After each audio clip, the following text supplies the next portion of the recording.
celebrates the extraordinary contributions of Filipinos abroad and international partners whose contributions transcend borders and uplift the Filipino spirit. Established in 1991 through Executive Order 498 under the presidency of President Corazon C. Aquino, the PAFIO was born from a deep gratitude for the global Filipino community's unwavering support for the nation's growth and resilience. From this vision grew a platform that honors excellence, service, and global solidarity in many different forms. The PAFIO honors contributions across 4 distinct categories, each celebrating different facets of excellence and service. The Banaag Award recognizes collective action that uplifts Filipino communities abroad, emphasizing the power of collaboration and support. The Pamana ng Pilipino Award acknowledges individual excellence and distinction in various fields, highlighting the remarkable achievements of Filipinos worldwide. The Lingkod sa Kapwa Pilipino or Linkapil Award honors those who give back through humanitarian efforts and nation building, showcasing the spirit of giving and dedication to the Philippines' progress. Lastly, the Kaanib ng Bayan Award recognizes foreign partners who have gone above and beyond in championing the Filipino cause, underscoring the importance of global collaboration. Since 1991, 555 individuals and organizations from 55 countries and territories were conferred with PAFIO by 7 presidents. Their achievements remind us that the Filipino spirit transcends borders, making an indelible mark on the world stage. This 2026, the search continues. The Commission on Filipinos Overseas invites nominations for the next presidential awardees, individuals and organizations whose achievements and service continue to inspire the world. Nominations open on December 11, 2025 and close on May 29, 2026. Beyond the milestones and figures of the PAFIO are the real hearts behind the mission, the men and women whose service embody the true spirit of the presidential awards.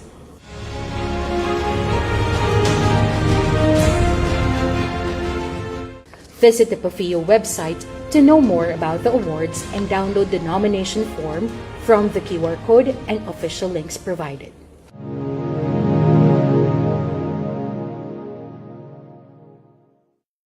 Morning, Attorney Carlo. Magandang umaga, Sir Ares. Sana namang Martes. Oo nga, ikaw mas bata ka sa akin. Ano ka ba? Batang 90s ka ba? Kasi ako ay batang 80s. Actually, sir, batang 90s po ako, sir. Oo. Ikaw ay nag-journalism, so mahilig ka nang manood ng news nung araw. Bukod sa hilig ko, required din. Oo. So malamang itong guest natin ngayon ay napapanood mo nung araw sa TV. Oo, sir. Nagulat nga ako nung nire-review ko yung bio niya. Taga dito rin pala siya nung una. Oo nga.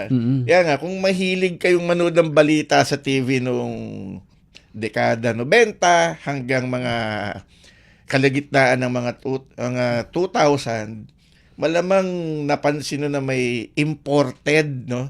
May imported na reporter na lumalabas sa TV. Lalo na kapag may pumuputok na malaking balita sa Pilipinas. Kapag may kudeta, may bagyo, may plane crash, may lumubog na barko, o basta malalaking insidente, ang unang tinatawagan ng mga international news agencies gaya ng BBC, CNN, Fox News, ay siya.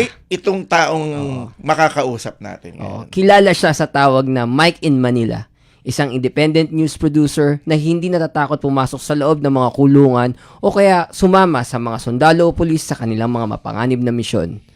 Amerikanong-Amerikano sa pananalita, tikas at hitsura at galaw, pero Pinoy na Pinoy ang puso, diwa at isipan. Isa siyang veteranong mamamahayag na naniniwalang ang kwento sa likod ng balita ang bida at hindi ang reporter. Mga kaibigan, samahan niyo kami sa isang masayang talakayan kasamang dating anchor ng ABS-CBN International Report at Special Reports Correspondent ng PTV, si Mike in Manila, Mr. Michael Cohen. Live via Zoom mula sa New York City. Mike, welcome sa Serbisyong CFO. Magandang umaga po sa inyong Sir dalawa. Mike, good morning po. Syempre napakaganda yung introduction niyo sa akin kahit yung pag-AI niyo dun sa mukha ko sa mag-attend ako ng show. Sobra ka namang AI. Yung mga kasama ko dito, gusto na magpagawa din ng flyer. Nandiyan ako sa Little Manila dito sa New York City. Do you know that New York City has one of the largest Filipino-American populations dating back to early 1900s? May mga Pilipino na dito sa New York City. Simula pang pumasok ang Pilipinas sa ilalim ng let's say colonial period or yung early occupation period ng Estados Unidos after ng Spanish-American War. Ang Nueva York ang unang-una sa mga lungsod na pinadalahan ng mga Pilipino para pag-aralan yung mga sistema ng demokrasya at iba pa mga gawain. Actually, may good and bad side 'yan kasi dito yata nagmula yung wedding inuwi dyan sa Pilipinas. Yan yung masama. Pero yung maganda, yung mga negosyo, kalsada, mga projects, mga kung anong mga style ng pamumuhay at ng edukasyon na pataas ang antas dahil din dyan. Mike, hanggang ngayon, palaisipan sa mga nakapanood sa'yo sa TV. Kasama ako doon. Oo, pati yung mga hanggang kanina nung pumasok ako dito sa studio. Palaisipan sa mga nakakakilala sa'yo, ano ka ba talaga? Kung Amerikano ka ba talaga o Pilipino? Ano ba talaga kuya? Ano ka ba talaga? Sino ba talaga si Mike Cohen? Well, first of all, yung lola ko ay tubong Basilan dyan sa Mindanao. So yung mother ko was born in the town of Liloy sa Zamboanga. Zamboanga del Sur yata yung Liloy, Zamboanga del Sur. Tapos they lived in Zamboanga City noong World War II. Nagtago sila sa may tipo-tipo Basilan buong panahon ng World War II. Samantalang yung aking ama naman ay isang refugee na nagmula sa China and Russia. Doon siya pinanganak sa Shanghai. He was a Russian refugee. Kasama ng mother and father niya, nagsettle sila sa Maynila. They lived in Manila during World War II. Actually, parang ikaw, Aris, berde ang dugo nun Lasalista mula kinder hanggang college, until he went to school here in the United States. But his entire life, he grew up practically in the Philippines. Si George Cohen, he was one of the first people na gumawa ng mga political survey nung araw dyan sa Pilipinas. Alam mo, actually, Mike, akala ko ang airpat mo yung artista na Mike Cohen. May artista nung araw na Mike Cohen. Akala ko yun ang airpat mo. Yeah, there's a lot of Cohens actually who settled in the Philippines because we have to also remember na yung origins ng pangalan na Cohen in most instances are Jewish, di ba?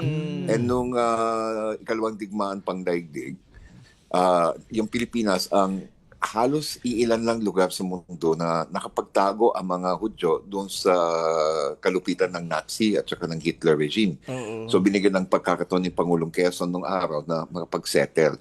Hindi kasama doon yung aking ama or yung kanyang ama na si Jack Isaac Cohen na dati may restaurant yan sa may Malate. Malapit sa dating Hayalay, doon yung restaurant. Yun ba yung Jack's? And he was allowed to stay out during World War II because technically hindi siya American citizen, hindi siya alien na kalaban ng Hapon.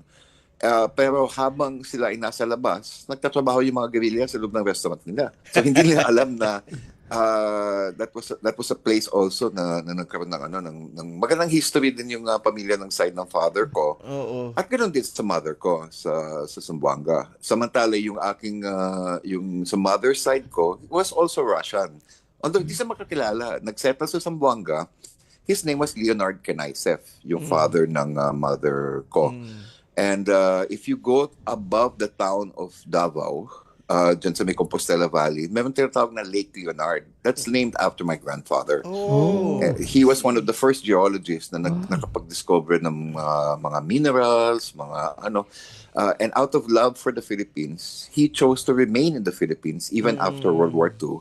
Nagpa-naturalize siya na Filipino. And ginawa siyang naturalized Filipino dahil sa serbisyo niya, kasama nila Manolo Fortich at ibang mga leader ng guerrilla noong araw na lumaban sa mga kalaban ng bayan ng panahon na yan upang sumali sila sa ano. They provided security dito sa Bukidnon, hanggang dito sa Compostela, pababa hanggang Davao. So yung family namin, north and south, andyan kami. But I grew up partly in Palawan. So hanggang west, nandun din ako. Kaya pala attorney to si Mike. Napaka at home to sa Mindanao. Yung mga nakakasama namin dati na hindi pa masyadong kilala si Mike, nag-aalala sa security ni Mike. Pero to si Mike, wala talagang, he's a local going around Mindanao, lalo na sa mga high security areas. Opo. Yeah, yung aking yung isang one of my uncles used to be, for the longest time, siya ang chief of police ng Dipolog City. Si Frederick Winters.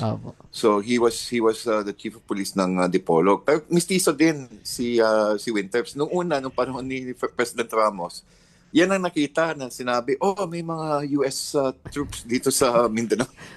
Yung pala, si Uncle Frederick yun eh. So yung Winters family, nga yung kitang nakita, akala ko congressman ka ng Amerika eh. And mostly mga nagsettle galing sa Europe and those who settled here. And they chose Philippine citizenship. They became Filipinos rather than mananatili silang mga German immigrant or Russian immigrant. No, they stayed in the Philippines and they contributed, and actually medyo naparami yung dami namin eh. Marami when we have family reunions, Aris, attorney, siguro maabot ng libo yung kalahok sa alam mo, attorney, pag nakita mong kausap ni Mike yung mga kapatid niya, mga kamag-anak niya, mapapanganga ka na lang na, putas, bakit marunong magsalita? Ilonggo, nag-Ilonggo, nagkuyungin. Marunong magbisaya yan, si Mike. Marunong, alam ko, kukuyunon ka rin eh. Diba? Yung signal sa little bit garbled. Sorry, could you say that again, please? Ang sinasabi, ang kinikwento ko dito na namamangha kami pag nakikita namin kayong magkakapatid na nag-uusap dahil nagtatagalog kayo, nagbibisaya. So, marami ka rin alam ng dialects. Chabacano was her main dialect. So, hindi siya masyadong magaling sa Tagalog. But I remember there was one time na parang may nag-aaway sa nanay ko, ako at saka yung pinsan ko, suddenly came on the scene. And then siyempre pinagtanggol namin yung nanay namin. Nanay niya din kasama, yung sister na mother ko. And when they looked at us, sabi nila, bakit ang tataas mag-Tagalog? Oo nga eh. Ando kami sa Baguio City. Meron natin sa konting insidente tungkol doon sa something sa Baratillo na bumibili sila doon eh. So it was funny to watch because everybody was kind of wondering, bakit sila Tagalog itong katunggali nila, nag-Ilocano, hindi sila nakakaintindi. Kailangan may mamagi. Yung una ka naming nakilala, Mike, kasama ko noon kasama namin noon at that time he is vice mayor of Quezon City, si Herbert Bautista. Nung na-meet ka namin, akala namin taga US Embassy. Nakasuit daw po kayo, Sir Mike. Maraming insidenteng ganun eh.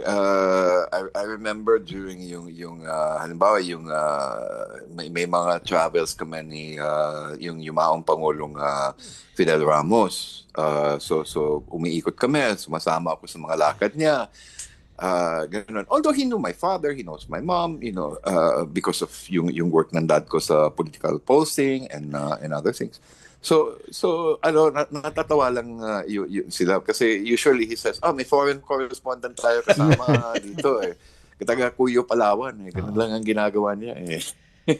Nakukuyungit naman ako. At syempre doon sa mga nakikinig sa atin po sa isla ng Cuyo, Agutaya, Araceli, 𝐒𝐿𝐥𝐢𝐥𝐢𝐲, maid na adlaw kanitong tanan, mga Ayan. butitingay at mga paryentes dyan sa Kuyo. Sir Mike, may iba lang ako, Sir Mike. Kasimanwa, magandang Kasimanwa. adlaw, maid na adlaw sa kanito. Opo. Sir Mike, ano lang, may tanong lang ako, kanina kasi binanggit yung pagko-cover nyo ng mga I'm sorry, I report. couldn't hear you. The signal's a little bit garbled. Ay, I'm sorry, Sir Probably Mike, my phone. is it clear now? Yeah, it's a little bit okay. better. My question is, paano po ba kayo napasok sa media? Napasok ko sa media dahil sa dating director ng PTV4 nung araw, I think around 1986, si Lourdes Ilustre. Si Tita Tita Lulu. Lulu kung tawagin namin. Tita Lulu got her Yeah, first job from my dad. She was a student. She was kakalabas lang niya sa Bayanihan Dance Troupe. She was getting her first job. And that job was as a yung survey, yung gumagawa ng survey. Kasi yung survey, talagang door-to-door yan. Ginagawa na. So she worked dun sa Gallup polling agency ng father ko. And so one day when she saw me in Puerto Princesa, she said, I hear you like to play music and all that. Why don't you join the radio station that she owns dun sa Palawan, which was DYTR, yung Palawan Broadcasting Corporation. The station doesn't exist anymore. Binili yan ng isang mas malaking network. And it still lives in the hearts of Palaweños. It was for the longest time the only radio station on Palawan Island. Oo, DYPR. Naalala ko yan, DYPR na yan. And dahil kay Tita Lulu at I also experienced si Danny Bernardo was there, was one of the broadcasters na siya ang one of the founding vice presidents ng News and Current Affairs ng ABS-CBN, who created also itong Sabi Manok network noong araw, yung naging ANC later on. Sila ni RVC, ni Rolly Cruz. And si Sir Gabby Lopez, pumunta din ng Palawan. Na-meet nila ako.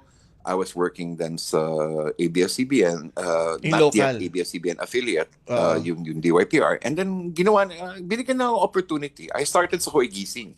Kasama nila Ed Linggao, nila Gino Orihana. Doon ako nagsimula mag-reporter nung araw. And it was rather funny. They would send me in undercover. Yung mga assignment na some of them were as simple as checking the prices sa palengke. Sabi ka, Mike, sa stock market monitoring ka. So, ibig sabihin ng stock market, pupunta ka dun sa Kalintong, pupunta ka dun sa ibang mga palengke, at i-check mo yung presyo sa palengke. They wanted me to learn how to be a real reporter ng mga pinakamahalagang bagay para sa mga mamayan. Yung basic talaga. Makano yung presyo ng bigas, makano yung presyo ng isda, makano yung presyo ng karne. So, yan yung basics. And that's how I learned. I learned from being in the streets, and the people of the Philippines are the ones who educated me. Through that, later on, I also was picked up by some of the largest news organizations in the world, yung Associated Press. I was a stringer for the Manila Bureau of Associated Press. And aside from that also, nagpa-part-time din ako sa Reuters, nagtatabo kung saan-saan sa mga ahensya. Because let's face it, as a reporter in the early 80s and 90s, maliit pa rin 7 sweldo. So, kung saan ka gagawa ng puro kayo abogado nun kukuha ng retrato, at ipadala mo, ibenta mo. Gumagamit na po tayo ng mga technical jargon ng mga journalist ang sinasabi. Puro abogadi si Michael Cohen nung araw.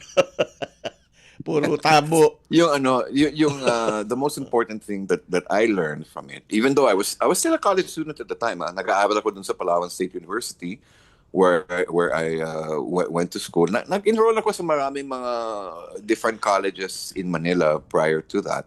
And nagsimula ako sa Metro Manila, pero dahil nahulog ako dun sa isang dorm,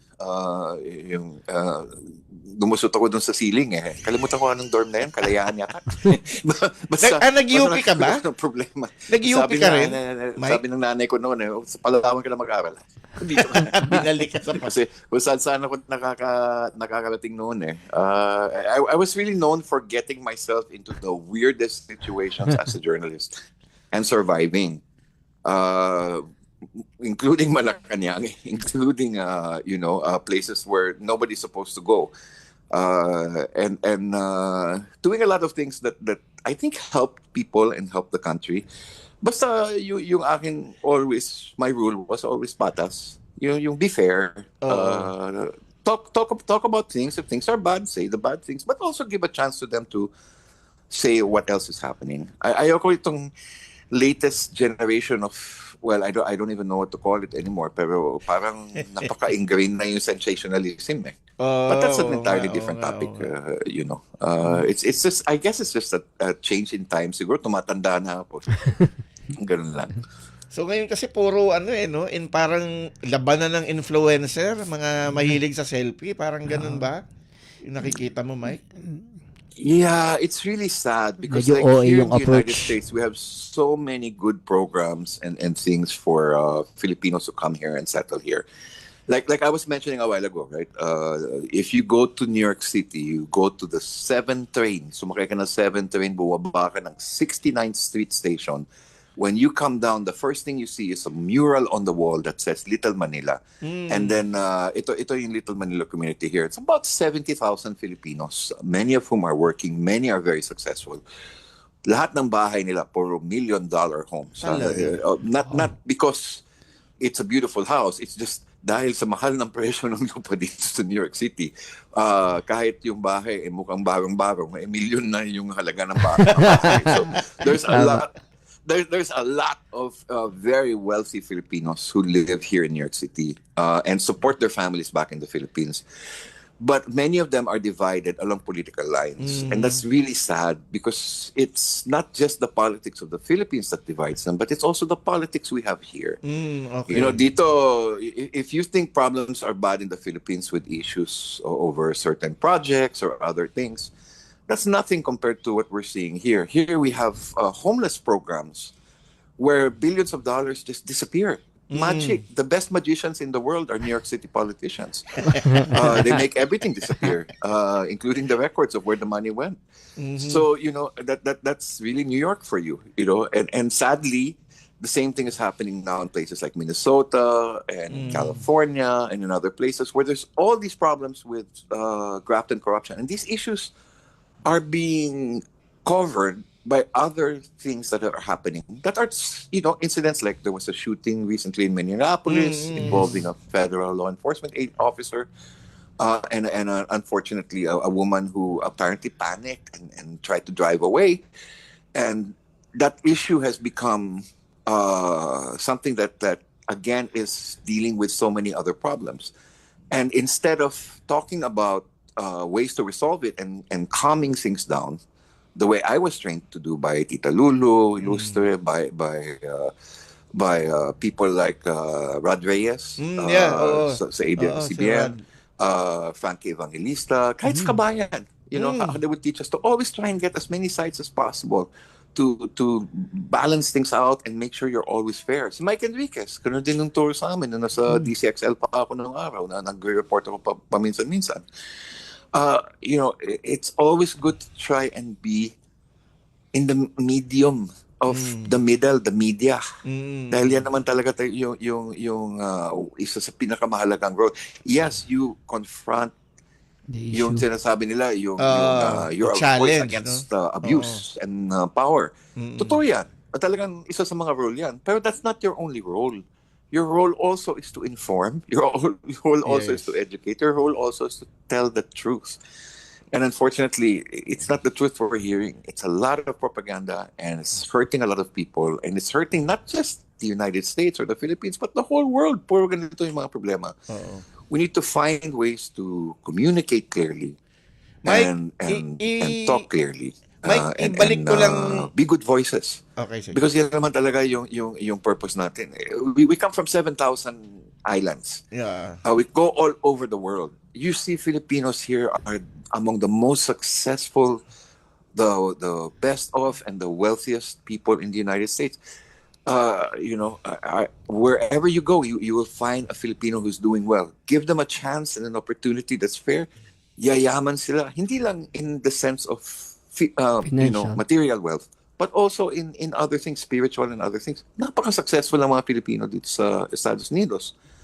And they do so many good things. Alam mo, during COVID, so many people from so many other countries who were working in our hospitals dito sa New York City nagsitago, nagsiuwi, umuwi ng ibang mga bansa kung taga saan sila. Pero ang mga Pilipino, hindi nila iniwan yung mga pasyente nila. And that's why we lost 50 Filipinos within the first week during the height of COVID here. And those people were real heroes. They really worked hard and did their jobs. So yan yung mga lessons na dapat din marinig ng ating mga kababayan, ng ating mga kasimanwa. Na we are very good people who do some very good things, but sometimes we can act, sadly, Aris, an attorney, very silly and very divided over things that are not necessarily needed to be an issue of division.